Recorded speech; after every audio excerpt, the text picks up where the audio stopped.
Good luck, have fun, may the best team win or not. Well, we're gonna be watching the game. And Madison says, I'm gonna be a team player this time. He didn't like giving up Haephasto last game. And being unable to help him. He almost lost the game because of it. So...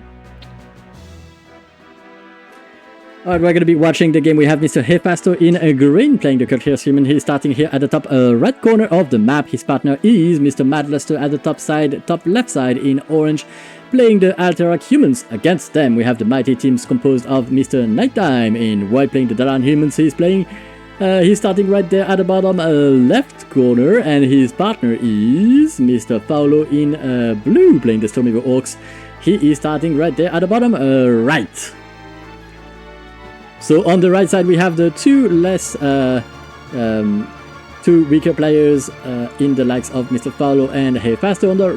On the left side we have Mr. Madluster and Nighttime. Nighttime playing the humans. I think it's a mistake. I think he didn't intend to play humans, but it is gonna be fun to see him try to do and to make it work. He's going for 2 racks build with a blacksmith.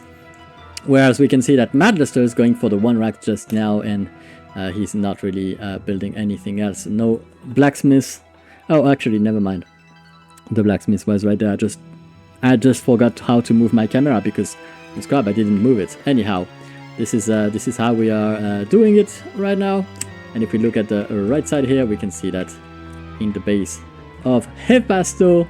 In green, we can see it's also going to be a 2 racks rush with a very nice indeed blacksmith.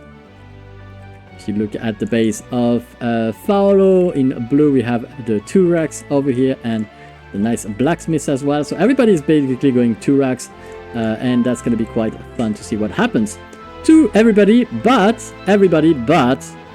and I do mean the body part.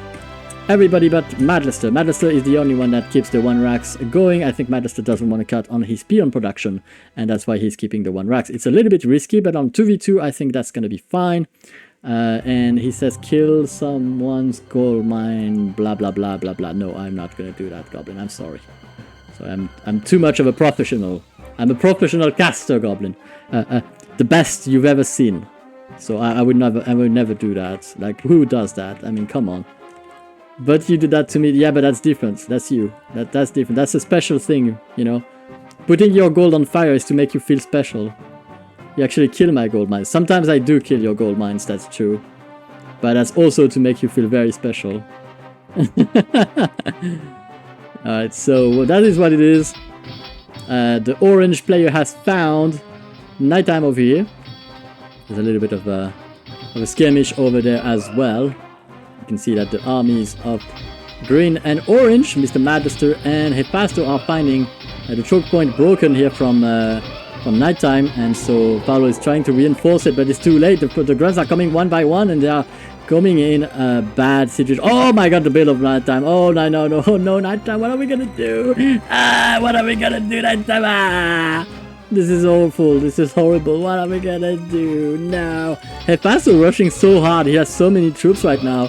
Those footmen are a little bit damaged though, but they are level 3. Level 3 footmen for Haephasto, which is much better than his 2 opponents, and that explains maybe why the fight was so easy to take. I don't know, what do you know? Anyhow, and here at the top side we can see that Madluster is on par with Mr. Haephasto. They're just the 2 siblings. They have level 3 footmen, both of them. It's amazing, it's great, it's fantastic. But if we look at the bottom side, we can see that Paolo is finally catching up. He's also going to be getting the level 3, and because of the mess up of Nighttime here, I think we have a little bit of a delay before we also reach the level 3. So Nighttime, less footmen, less levels. There is a problem, but that problem might be addressed. We do have now the level 3 for Nighttime, but we might be getting the level 4 very soon for Haephasto. I think he's been on point on everything and anything. This is pretty good actually for Nighttime and Paulo. This round was absolutely beautiful and very much in their favor, but you can see that Madluster is showing up to try and help against that choke point, and now they do have an advantageous position, but can they keep it? I don't know. I mean, they took so much damage on those footmoves of Haephasto, and you can see that Nighttime and Paulo are capitalizing on this. They do have the 4 footmen and grunts. I would have loved Paulo to try and sneak a few peon here to try and chop to surprise Haephasto. That is definitely something I do love on this map, is the fact that you can totally surprise your opponents if you chop to them quite early, that is. But in this case, it is not gonna be that way, and the army is gonna be cleaned up, but they do keep producing pretty hard. I mean, we have 2 racks here producing non-stop from Madluster, and the production is not keeping up on that side. We can see that Nighttime and Paulo are falling behind on the sheer number of grunts. I mean, it's not like they're taking bad fights, it's just not producing as many footmen as Haephasto and Madluster are. So on the bright side, that means they are not burning their gold as fast. On the downside, we can see that it is already 3,600. So 3,600 over there for Nighttime and Madluster. So those gold mines are gonna pop very, very soon, and you can see that Paulo is starting to chop over here to try and get advantage of that expansion. I don't know if Nighttime is gonna be able to do the same just very soon, but it is what it is. Nighttime chopping to that side, Paulo chopping to this one, and I think we are looking for a pretty interesting mid game now. I like that here it could be a better choke point. I mean, they should have a L shape right there. It would have been it would be a much better, much more solid choke point indeed. That would be more defendable. But that said, it's not gonna matter too much. I mean, the gold mine have exploded for both Madluster and Nighttime, and Madluster was ready with his expansion, but he was walled off just in case he was going to be scouted, and he's going to be cancelling that rack so that his peons can absolutely run in and start mining again, so that he doesn't have such a downtime. Paulo is going to have a big downtime, and Haephasto is actually looking at Madluster, I think, and he's just following his steps very closely, and he's doing just the same. That's perfect. I mean, Haephasto is slightly behind on that second hole, and he has a little bit of dent, but it is going to be nothing compared to the dent that Nighttime is experiencing right now, which is absolutely not mining and not having any single drop of gold going in his base right now. He's getting that stables. We can see that Madluster also has the stables, and that's looking pretty good for him. And that's, I don't know, I don't understand that decision. That is absolutely the worst decision you could ever make, to try and rush forward. I mean, maybe he wanted to hold that choke point. That's a good choke point actually.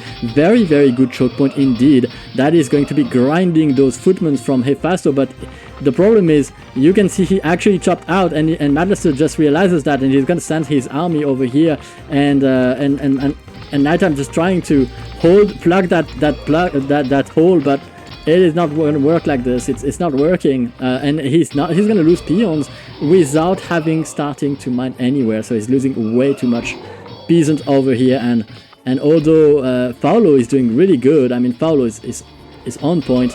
Nighttime is a little bit of a letdown on this one. I mean, he's chopped the right way. He's done all of that very well, but the problem is he's not mining anywhere. Like that's the main issue. I mean, at the end of the day, gold is what is going to be allowing you to play. And if you're not mining, I mean, what do you expect to happen? I mean, at some point you have to start mining. And all these peons, all these peasants are just waiting out there. They're not mining anywhere. They're not sent anywhere, and he's gonna lose them for no reason. I mean, these peons should be sent to a gold mine right away.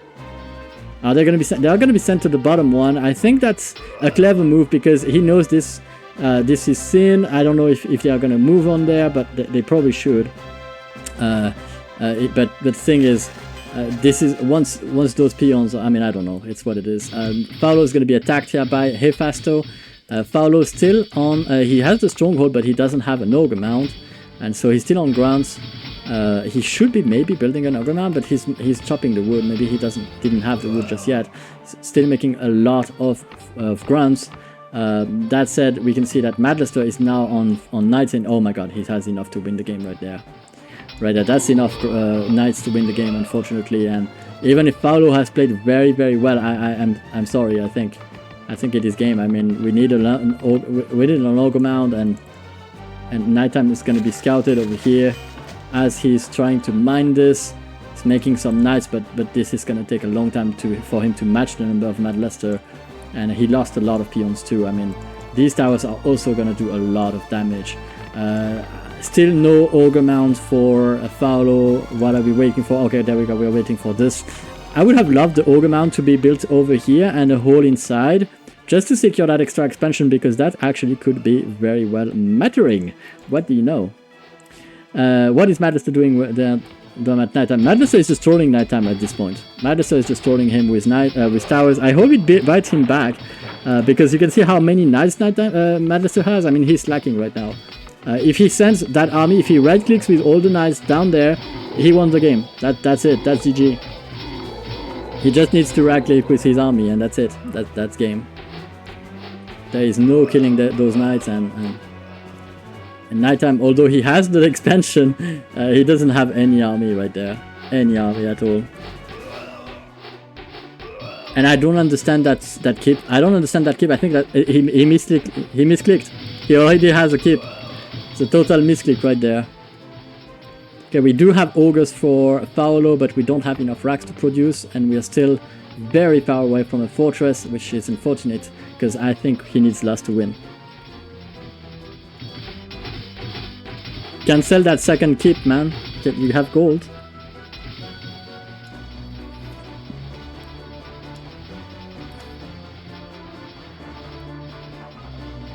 Haephasto has played very, very well this game.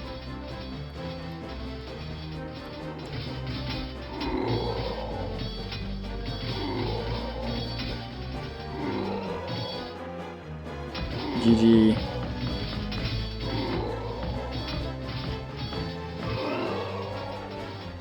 That being said, Haephasto played very, very well. Very, very well this game. Unfortunately, yeah.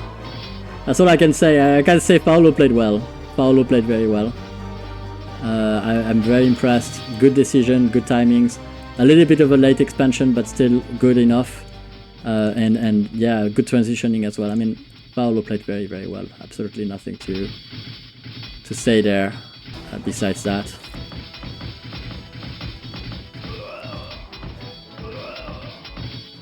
And Haephasto as well. Haephasto played very well too. Good upgrades, good timings. Very surprising upgrade timings as well. Yeah. So Haephasto, Haephasto played very, very, very well. I mean,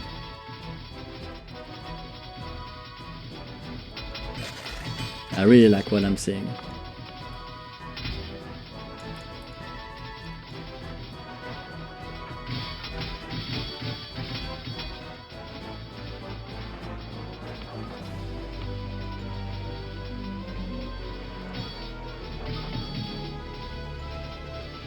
Keep your troops a little bit, Haephasto. Keep producing.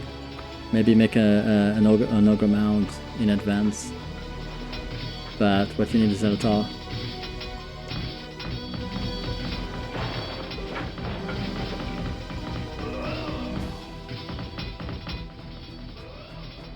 Oh, okay, no more wood, I think. Yeah, that's sad. GG. Dang. You played very well, Haephasto. Very well.